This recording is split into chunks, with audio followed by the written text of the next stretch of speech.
Bonjour tout le monde. Me voilà aujourd'hui à Brive, en Limousin, dans le centre de la France. Brive porte le surnom de la Gaillarde. C'est sans doute dû au courage de ses habitants qui ont défendu leur ville lors de nombreux sièges. Si vous voulez bien me suivre. De tout temps, Brive a été un carrefour commercial.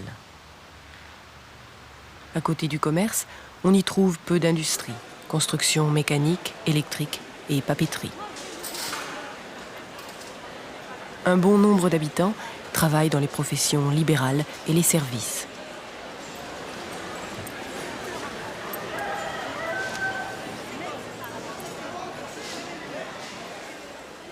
La ville compte environ 55 000 habitants. Le marché Georges Brassens est un plaisir du palais et des yeux.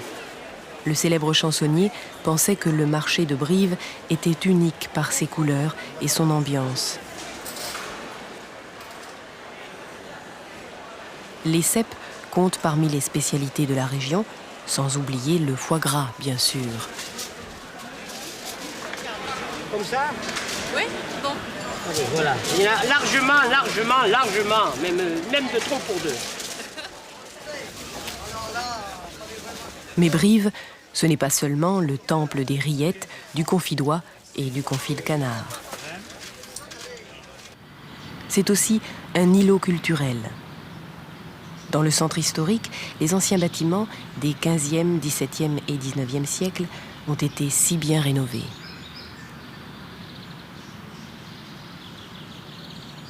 Cette maison noble date de la Renaissance. Elle abrite aujourd'hui le musée régional. Depuis 1982, la foire du livre, l'une des plus importantes de France, a lieu à Brive. Elle attire un grand nombre de visiteurs.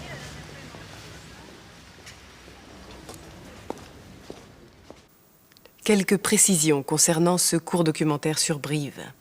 La ville est qualifiée de gaillarde, c'est-à-dire forte, puissante. Mais c'était plutôt autrefois. Aujourd'hui, on n'y fait plus la guerre. Les professions libérales s'y sont installées, les avocats, les médecins, etc.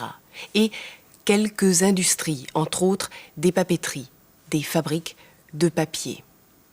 Une papeterie est également un magasin spécialisé dans la vente du papier. Sur le marché de Brive, nous avons découvert des cèpes, champignons très courants dans la région. À côté de cela, des rillettes et des confits de canard. Mais nous n'allons pas parler de gastronomie cette fois-ci. Regardez bien. Le thème de notre émission d'aujourd'hui est la médecine générale.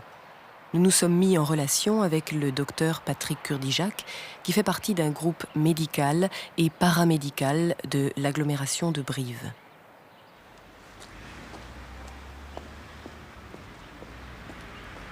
J'ai demandé un rendez-vous à la secrétaire du cabinet, secrétaire à qui j'ai l'intention de poser quelques questions.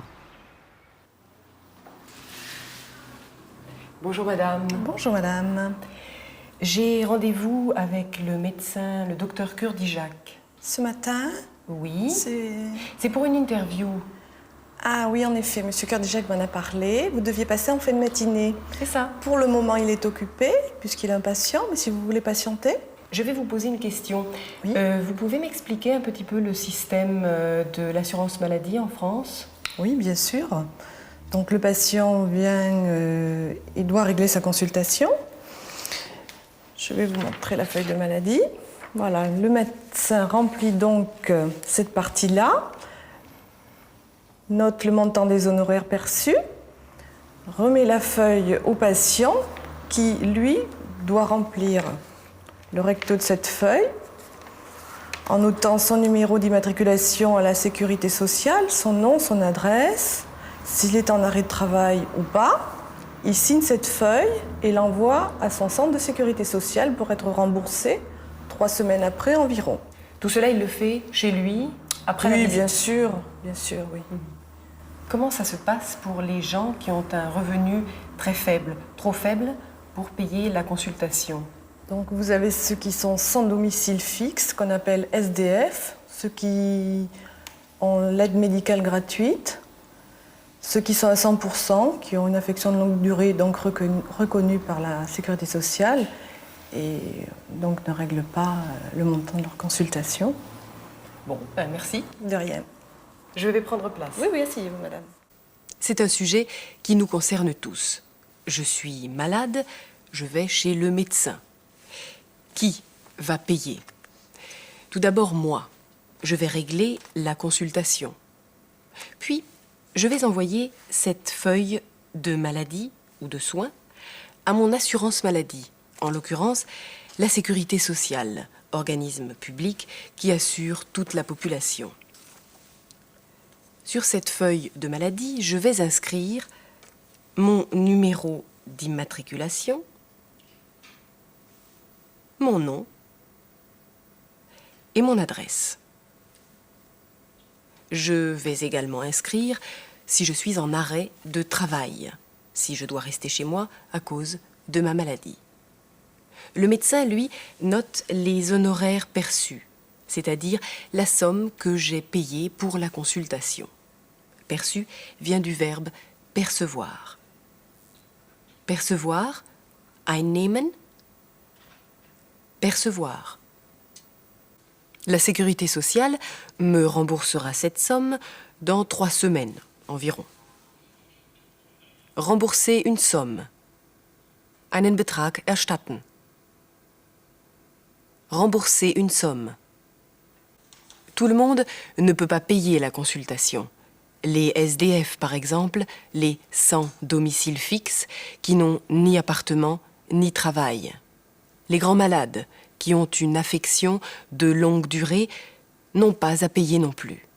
La Sécurité sociale règle leurs frais directement.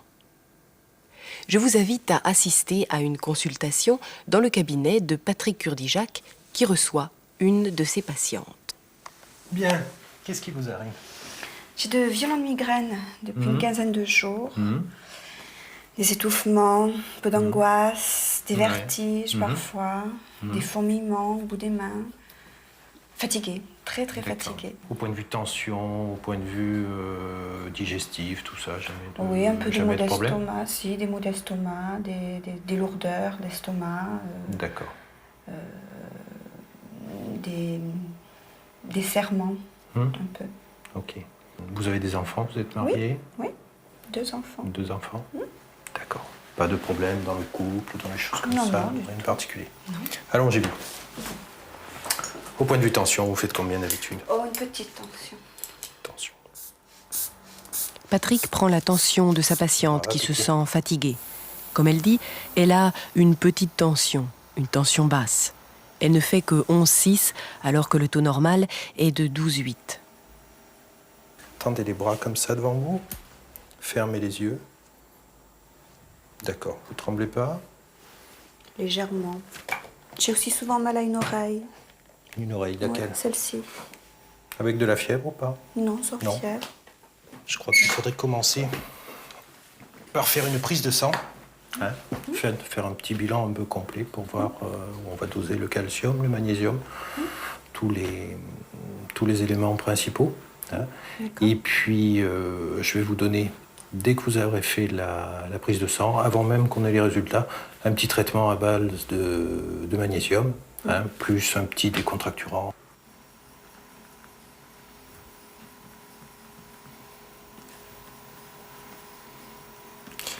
Alors, je vais vous donner du Magné B6. Vous prendrez un comprimé le matin et un comprimé le midi pendant 20 jours. En plus de ça, je vais vous donner un petit peu d'Ananxil pour vous détendre. Vous prendrez 3 comprimés par jour, donc un comprimé matin, midi, soir. Avant les repas.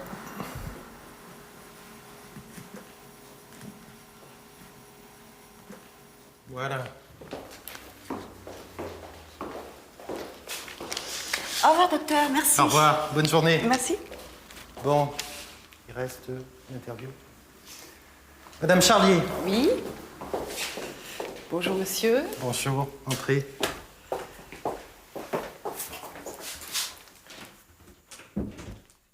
Nous allons reprendre ensemble les symptômes que décrit la patiente. Elle a des migraines, des angoisses, des vertiges, des fourmillements au bout des mains. L'angoisse, Angst, innere Unruhe. Le vertige, Schwindelgefühl. Le fourmillement, Kribbeln. Le médecin lui demande si elle a des problèmes digestifs. Et en effet, elle parle de lourdeur d'estomac. Les problèmes digestifs. Verdauungsprobleme. Les problèmes digestifs. Les lourdeurs d'estomac. Magenbeschwerden. Les lourdeurs d'estomac. Puis Patrick lui prend la tension, regarde si elle tremble. On peut avoir une tension trop haute, zu hohen Blutdruck haben, ou avoir une tension trop basse, zu niedrigen Blutdruck haben. À la fin de cet examen, Patrick prépare une ordonnance à sa patiente. Elle va d'abord se faire une prise de sang, une analyse, un bilan complet.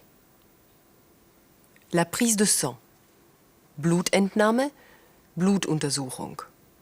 La prise de sang. Puis, elle va prendre du magnésium et un décontracturant, un médicament qui va la détendre, lui faire passer ses angoisses. Si vous le voulez bien, nous allons reprendre ensemble quelques expressions de la consultation. J'ai de violentes migraines. J'ai de violentes migraines. J'ai aussi souvent mal à une oreille. J'ai aussi souvent mal à une oreille. Je crois qu'il faudrait commencer par faire une prise de sang. Je crois qu'il faudrait commencer par faire une prise de sang. Très bien. J'ai enfin pu interviewer Patrick entre deux clients. Voici ce qu'il m'a dit. Vous avez fondé un groupe médical.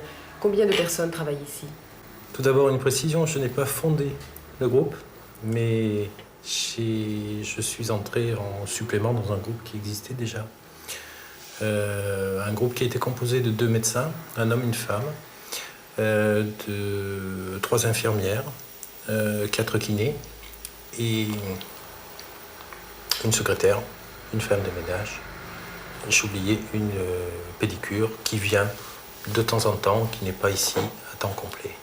Combien de médecins y a-t-il à Brive environ? Sur Brive, je pense qu'il doit y avoir 50 à 70 médecins pour une ville de 70 000 habitants avec la proche banlieue, quoi, avec les petites bourgades environnantes qui touchent la ville, quoi. Combien d'années d'études avez-vous faites?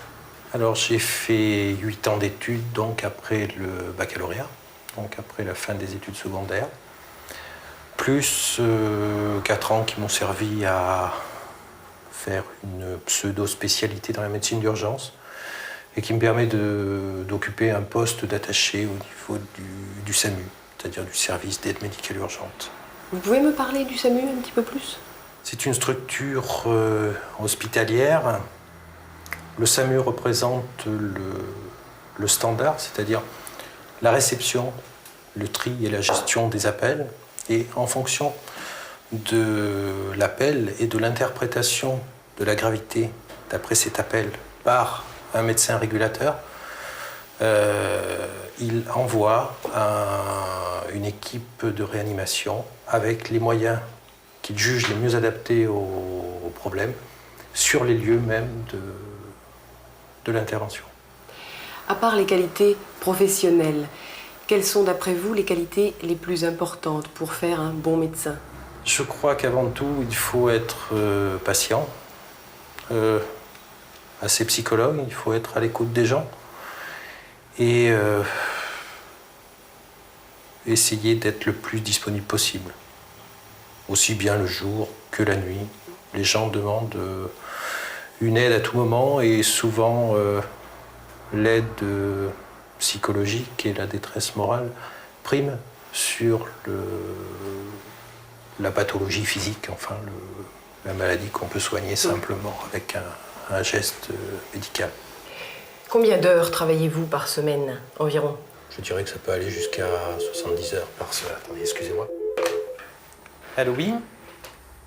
Bonjour. Oui? Oui? D'accord. Oui. Bon, écoutez, vous le laissez bien sur le côté et j'arrive tout de suite. Problème? Excusez-moi, il va falloir que je vous... Et voilà, Patrick s'en va faire une consultation à domicile pour une urgence. Vous souvenez-vous du nombre de personnes qui travaillent avec Patrick? Il y a 2 autres médecins, 3 infirmières qui donnent des soins au cabinet ou à domicile, 4 kinésithérapeutes ou masseurs, une secrétaire, une femme de ménage et une pédicure qui s'occupe des soins des pieds. Patrick, après 8 longues années d'études de médecine, s'est spécialisé en 4 ans dans la médecine d'urgence. Il est, grâce à cela, attaché au SAMU de l'hôpital de Brive. Le SAMU, service d'aide médicale urgente, est toujours là lorsqu'un accident arrive à quelqu'un. Un exemple. Vous êtes témoin d'un accident de voiture. Il y a des blessés. Vous téléphonez alors aux pompiers. Les pompiers vont venir accompagnés d'un médecin du SAMU ou d'une équipe de réanimation. Les pompiers, die Feuerwehr. La réanimation, die Wiederbelebung. Un détail important. En France, les pompiers interviennent en cas de feu, bien sûr, mais également en cas d'accident de personnes et de catastrophes. Mais revenons-en à Patrick. Il faut bien des qualités pour être un bon médecin. Il parle de disponibilité et d'aide psychologique. Souvent, ces patients sont plus dans une détresse morale que vraiment malades. La détresse morale, seelische Not. La détresse morale. Rien d'étonnant à ce que ce jeune médecin travaille parfois 70 heures par semaine.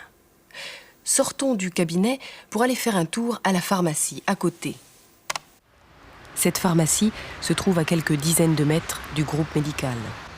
La patiente, munie de son ordonnance, vient y chercher ses médicaments.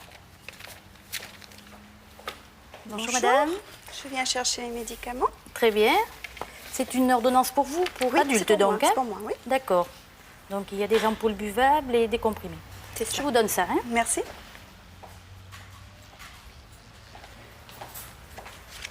Voilà. Donc vous réglez les médicaments, vous Non, avez j'ai la une mutuelle. mutuelle, oui. D'accord, vous me les donnez Oui. s'il vous plaît. Voilà. Très bien.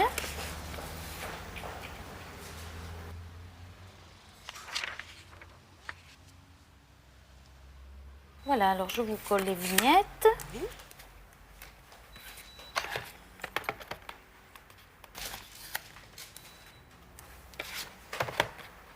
Voilà.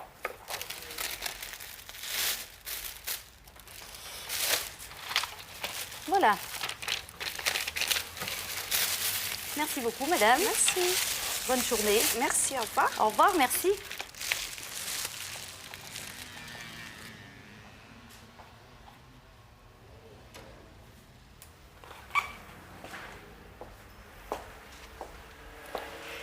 Est-ce que vous êtes en relation avec le cabinet du docteur Kurdijac? Oui, bien sûr. De par la proximité, la majorité des patients arrivent donc chez nous à l'officine et nous restons en contact aussi bien par les ordonnances pour appeler quand il y a un problème ou autre, mais très souvent, bien sûr. Est-ce que votre métier de pharmacienne se limite à la vente de médicaments? Non, nous avons un rôle tout à fait autre, qui est un rôle social, humain.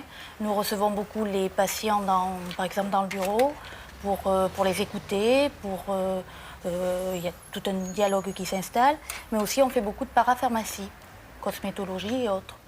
De quel genre sont les conseils que vos clients vous demandent? Mais beaucoup de conseils, par exemple la jeune maman qui a besoin d'un conseil pour le nourrisson, mais aussi des conseils de la personne âgée. C'est pas du tout limitatif, hein. Il y a beaucoup de conseils.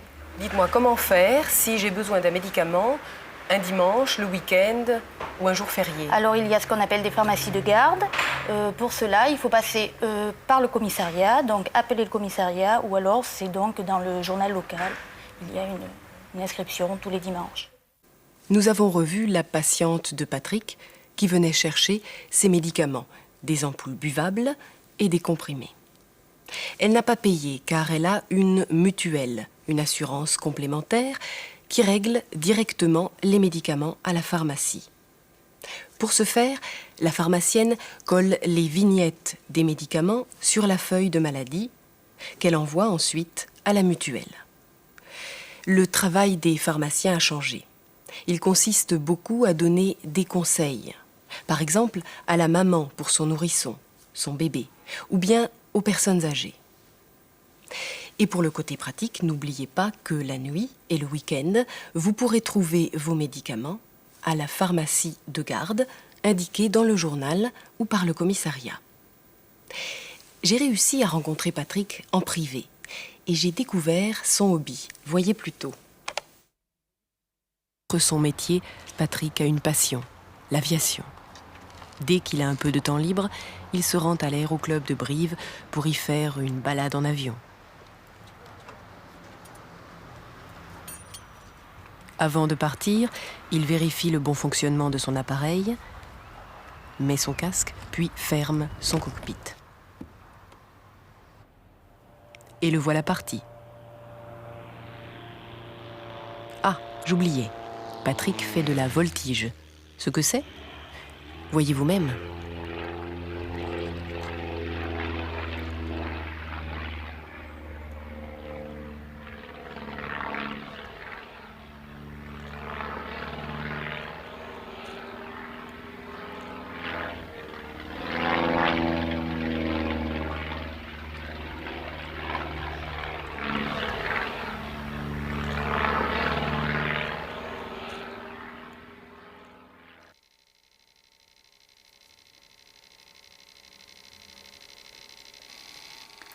Là, je pense que je pars... Dans la flotte. Je ne sais pas où. Dans la flotte, si. Voilà, j'ai fait une vrille. Voilà. C'est trop tard. Eh bien, tant pis. Je suis à l'eau. C'est pas de chance. Il y a eu un léger problème, non? Oui, Oui, j'ai raté. ça arrive. Mais c'est pas évident. Dites-moi, Patrick, vous êtes très occupé, mais je crois que vous avez un passe-temps assez original. Je fais de l'aviation depuis une dizaine d'années maintenant. Et bon, dans l'aviation, j'ai commencé par le vol à voile, ensuite le vol moteur. Et je suis passé progressivement à la voltige, qui est la discipline qui me fait le plus vibrer, si je puis dire, et qui me passionne. Bon, on a la chance à Brive d'avoir un club qui marche bien, d'avoir un avion de voltige, parce que ce sont quand même des avions un peu particuliers, à la fois par le moteur, l'alimentation et la solidité. Petit à petit, j'en suis devenu responsable de ce club, et donc les 3/4 de mes loisirs passent dans l'aviation. Valérie, Voilà. vous travaillez. Qu'est-ce que vous faites? Quelle est votre profession? Je suis esthéticienne. Je travaille dans une grande parfumerie dans laquelle je fais des soins esthétiques. Et je fais aussi en partie de la vente en parfumerie. Et qui s'occupe des tâches ménagères? Vous faites le ménage, parfois? Ça peut arriver, ça peut arriver. Bon, enfin, en général, c'est Valérie. Oui. On s'entraide bien un petit peu, on est obligé de toute façon, hein, étant donné que nous travaillons tous les deux. En fait, c'est celui qui a un petit peu de temps qui va aider l'autre. Vous êtes mariée? Non, pas encore. C'est un projet, mais bon, je crois qu'il faut faire les choses les unes après les autres. Et bon, on a misé un peu sur l'installation, et puis maintenant, on va penser au reste. Bon courage pour le reste. Je vous laisse continuer à jouer. Quelques termes employés par Patrick, qui fait de l'aviation depuis longtemps déjà. Il a commencé par le vol à voile. Le vol à voile, Segelfliegen. le vol à voile. Après cela, il a appris à piloter un avion à moteur et maintenant, il fait de la voltige. Patrick est responsable du club de Brive. Valérie, son amie, est esthéticienne dans une parfumerie. Elle donne des soins et vend des produits cosmétiques. Valérie et Patrick ont un projet, se marier. Souhaitons leur bonne chance. Quant à moi, j'espère que vous allez passer quelques minutes agréables dans les environs de Brive. Vous allez découvrir des maisons en grès, en pierre rouge, dans un village qui a perdu petit à petit ses jeunes, partis à la ville. C'est ce qu'on appelle l'exode rural. Autrefois, ce village était connu des pèlerins de Saint-Jacques-de-Compostelle. Le pèlerin, pilga, le pèlerin. On y va? Merci de votre attention et à bientôt en Auvergne. Le Limousin comprend 3 départements, la Creuse, la Haute-Vienne et la Corrèze. Cette région, aux confins du Massif central et de l'Aquitaine, est le cœur vert de la France. À 25 km au sud de Brive se trouve Collonges-la-Rouge, qui fait partie des plus beaux villages de France.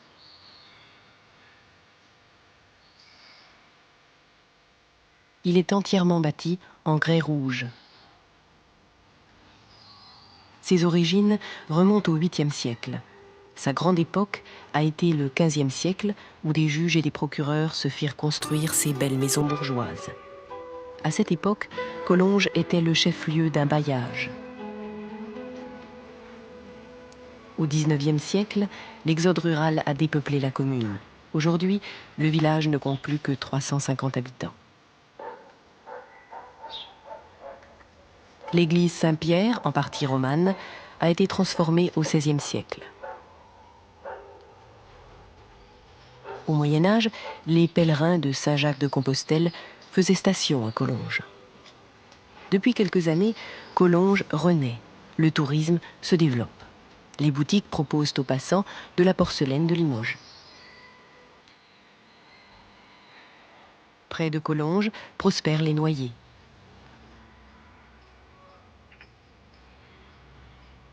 Les noix qui tombent de l'arbre sont recueillies dans des filets. L'eau est abondante dans le cœur vert de la France. La Corrèze a donné son nom au département.